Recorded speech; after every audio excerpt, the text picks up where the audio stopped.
রোদ নয়, অপেক্ষাও নয়, মাত্র ১০ মিনিটেই তৈরি কাঁচা আম আর লঙ্কার এমন আচার যার স্বাদ কখনোই ভুলতে পারবে না। নমস্কার, বেঙ্গলি পাকশালায় তোমাদের সকলকে স্বাগত। আজ আমি তোমাদের সাথে শেয়ার করতে চলেছি এমনই একটা কাঁচা আমের আচারের রেসিপি যেটা বানাতে রোদ দেওয়ার কোনো দরকারই নেই। মাত্র ১০ মিনিটের মধ্যেই তৈরি হয়ে যাবে দারুণ টক ঝাল আর মজাদার এই আচার। আর তোমাদের সামনেই আমি সবকিছু মশলার পারফেক্ট মেজারমেন্ট দেখাবো, যাতে তোমাদের বানানো আচারটাও হবে একদম পারফেক্ট। মাঝখানে আমি এমন কয়েকটি টিপস শেয়ার করব যেগুলো জানলে আচার অনেক দিন ভালো থাকবে এবং স্বাদ হবে অসাধারণ। চলো তাহলে শুরু করা যাক আজকে দারুণ স্বাদের কাঁচা আমের আচারের রেসিপিটি স্পেশাল মশলা দিয়ে। তো এই স্পেশাল আচারের জন্য স্পেশাল মশলাটা আমরা সবার প্রথমেই রেডি করে নেব। তো যেমনটা আমি তোমাদের ভিডিও শুরুতেই বলেছিলাম যে প্রত্যেকটা মশলার পরিমাপ আমি তোমাদের সামনেই কিন্তু ওজন করে দেখাবো। তো আমি সবার প্রথমেই নিয়ে নিয়েছি এখানে গোটা ধনে। তার আগে বলে রাখি, আমি একটা ওয়েট মেশিনের উপরে একটা পাত্র বসিয়ে প্রথমে পাত্রটা ওয়েট করে নিয়েছি, তারপরে টিয়ার করে নিয়ে আমরা এখন এবার সবকটা মশলার কিন্তু এক এক করে ওজন করে নিচ্ছি। গোটা ধনে নিয়ে নিয়েছি 10 গ্রাম। তো 10 গ্রাম গোটা ধনে আমি একটা ফ্রাই প্যানের মধ্যে দিয়ে দিলাম ওয়েট করে। তারপরে আমি নিয়েছি এখানে হলুদ সর্ষেও নিয়েছি এখানে 10 গ্রাম। সবকিছু মশলাই কিন্তু আমি এখানে 10 গ্রাম 5 গ্রাম করেই নিয়েছি। আর একটা কথা বলে রাখি, আমি আজকে 250 গ্রাম কাঁচা আমের আচার বানাচ্ছি, সেই জন্য এই মশলার পরিমাপটা। যদি তোমরা আমের পরিমাণটা একটু বেশি করো, যদি 500 গ্রাম করো, তাহলে কিন্তু মশলার পরিমাপটা ডাবল হয়ে যাবে। আর নিয়েছি মৌরি নিয়েছি কিন্তু আমি এখানে 5 গ্রাম। মৌরিটাও ওজন করে ফ্রাই প্যানেতে দিয়ে দিলাম। সাথে নিয়েছি জোয়ান দিয়ে দিচ্ছি এখানে 10 গ্রাম।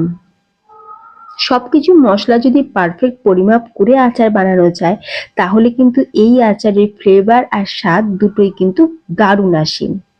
এবার নিয়ে নিচ্ছি আমি এখানে মেথি, গোটা মেথি নিয়েছি। মেথিও আমি এখানে নিয়ে নিয়েছি 10 গ্রাম পরিমাপে। সবকিছু দেখো আমি কিন্তু সুন্দর করে মেপে নিয়ে তারপরে ফ্রাই প্যানেতে দিচ্ছি। এরই সাথে নিয়ে নিলাম কয়েকটা গোটা শুকনো লঙ্কা, আর নিয়ে নিচ্ছি গোটা জিরে 10 গ্রাম। জিরেটাও মাপা হয়ে গেল। আর নিয়ে নেবো গোটা শুকনো লঙ্কা নিয়েছি আমি এখানে 5 গ্রাম মতন। মশলাগুলো যখন সবকিছু মাপা হয়ে গেল, তখন আমি ফ্রাই প্যানটাকে গ্যাসের উপরে বসিয়ে দিলাম। দিয়ে এখন আমি অল্প সামান্য নুন দিয়ে খুব ভালো করে মশলাটাকে ড্রাই রোস্ট করে নেব। একটু নুন দেওয়ার ফলে দেখবে মশলাটা কিন্তু ইকুয়ালি ভাজা যাবে। আর মশলাটা এমন ভাবে ভাজতে হবে যাতে মশলার মধ্যে কোনো রকম ময়েশ্চার না থাকে। মনে রাখবে যে আচার যদি দীর্ঘদিন সময় ধরে ঠিক রাখতে হয়, তাহলে কিন্তু আম বলো বা মশলা বলো, এগুলোর মধ্যে যেন কোনো রকম ময়েশ্চার না থাকে, সেদিকে কিন্তু লক্ষ্য রাখতে হবে। গ্যাসের ফ্লেমটা একদম লোতে দিয়ে মশলাটাকে দেখো কন্টিনিউ নাড়াচাড়া করতে করতে এইভাবে ভেজে নিলাম। মশলা কিন্তু পুড়িয়ে ফেললে হবে না, তাহলে পুরো স্বাদটাই নষ্ট হয়ে যাবে। মশলাটা যখন ঠান্ডা হয়ে যাবে, তখন গ্রাইন্ডিং জারেতে দিয়ে আমি হালকা দানা দানা থাকবে এইরকম টেক্সচারের মতন গুঁড়ো করে নেব। পুরো কিন্তু ফাইন পাউডার করবে না। মশলাটা তো আমাদের রেডি হয়ে গেল। এবার চলো আচারটা বানিয়ে নেব। কড়াইতে প্রথমেই যেটা করব সেটা হচ্ছে দিয়ে দেবো তেল। এখানে আমি সর্ষের তেল নিয়েছি 250 গ্রাম। এখন তেলটা খুব ভালোভাবে ধোঁয়া ওঠা পর্যন্ত গরম করে নিতে হবে। তারপর যখন তেলটা ভালোভাবে গরম হয়ে যাবে, দিয়ে দেবো এখানে আদা। এখানে কুচনো আদা দিয়েছি 100 গ্রাম, আর রসুন দিয়েছি 200 গ্রাম। আদা রসুন একটু ভালো করে ভেজে নেব। আদা রসুন ভাজতে ভাজতেই দিয়ে দেবো এখানে কেটে রাখা আম। আমি এখানে কাঁচা আম নিয়েছি, আর আমটা আমি আগে থাকতে ভালো করে ধুয়ে নিয়ে ভালো করে মুছে নিয়ে তারপরে কিন্তু আমটা আমি কাটিং করেছি। মনে রাখবে যে আমের গায়েতে যেন কোনো রকম জল না থাকে, তাহলে কিন্তু আমাদের আচারটা খুব তাড়াতাড়ি নষ্ট হয়ে যাবে। আমটা ভালো করে মুছে নিয়ে তারপরে সেটাকে কাটিং করে নিয়েছি। 250 গ্রাম কাঁচা আম নিয়েছি। এরই সাথে আমি নিয়েছি চেরা কাঁচা লঙ্কার পরিমাণটা আমি এখানে নিয়েছি 100 গ্রাম। আর নিয়েছি এখানে 4টে পাতিলেবু, মানে ছোট সাইজের পাতিলেবু, সেটাকে 4 টুকরো করে কেটে নিয়েছি। এখন এরই সাথে দিয়ে দিচ্ছি স্বাদ অনুযায়ী নুন, হাফ চামচ হলুদের গুঁড়ো আর ব্ল্যাক সল্ট বা বিট লবণ। বিট লবণটা কিন্তু অবশ্যই দেবে, দারুণ চটপটা টেস্ট হবে। সবকিছু উপকরণ আমাদের দেয়া হয়ে গেছে, এখন খুব ভালো করে কন্টিনিউ কিন্তু নাড়বো। কিছুক্ষণ নাড়াচাড়া করে নেওয়ার পর আমি চাপা দিয়ে আমটাকে সিদ্ধ হতে দেবো। 5 মিনিট চাপা দিয়ে হাই ফ্লেমে আমটাকে ভালো করে কিন্তু আমি কুক করে নিয়েছি। আম কিন্তু বেশ নরম হয়ে গেছে, আর তার সাথে রসুন কাঁচা লঙ্কাও কিন্তু খুব ভালোভাবেও আমাদের কুক হয়ে গেছে। ঠিক এই পর্যায়ে আমি দিয়ে দেবো সেই ভেজে রাখা মশলাটা, যে মশলাটা ভেজে আমরা গুঁড়ো করে রেখেছিলাম। আর মশলার টেক্সচারটা দেখে তোমরা বুঝতেই পারছো আমি কিন্তু ফাইন পাউডার করিনি। এরই সাথে আমি দিয়ে দিচ্ছি চাট মশলা। চাট মশলা দেবে কিন্তু অবশ্যই, কারণ চাট মশলা দেওয়ার ফলে এই আচারের চটপটার টেস্ট আসবে, দারুণ খেতে হয় একটু চাট মশলা দিয়ে দিলে। দেখো সবকিছু যেমন দেওয়া হয়ে গেছে, আরো কিছুক্ষণ একটু ভালো করে আমরা নাড়াচাড়া করে নেব। গ্যাসের ফ্লেম কিন্তু আমি এই সময় মিডিয়ামে করে দিয়েছি। মিডিয়াম ফ্লেমে কন্টিনিউ নাড়াচাড়া করে নিয়েছি, তারপরে চাপা দিয়ে আরো 3 মিনিট ভালো করে কুক করে নিয়েছি। তো আচার কিন্তু আমাদের একদম পুরো শেষের দিকে। তো তোমরা দেখতেই পেলে কত তাড়াতাড়ি চটজলদি আচার বানানো হয়ে গেল।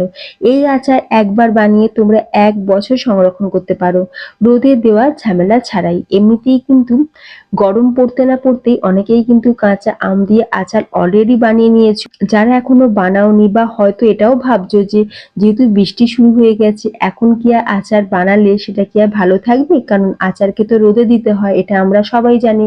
মা ঠাকুমারা কিন্তু এই কথাটাই বলে এসেছে। কিন্তু বন্ধুরা একবার এইভাবে আচার বানিয়ে দেখো, রোদে দিতেই লাগবে না। এইভাবেই কিন্তু তোমরা আচারটাকে অনেক দিন স্টোর করে রাখতে পারবে। তার জন্য কি করতে হবে, আমি এখানে দিয়ে দিলাম বড় চামচের 2 চামচ পরিমাণে হোয়াইট ভিনিগার। হোয়াইট ভিনিগারটা দিলাম যাতে আচারটা আমরা অনেক দিন ঠিক রাখতে পারি। আচার তৈরি কিন্তু সবাই করতে পারে, আচারকে ঠিক মতো রাখাটা কিন্তু সবাই রাখতে পারে না।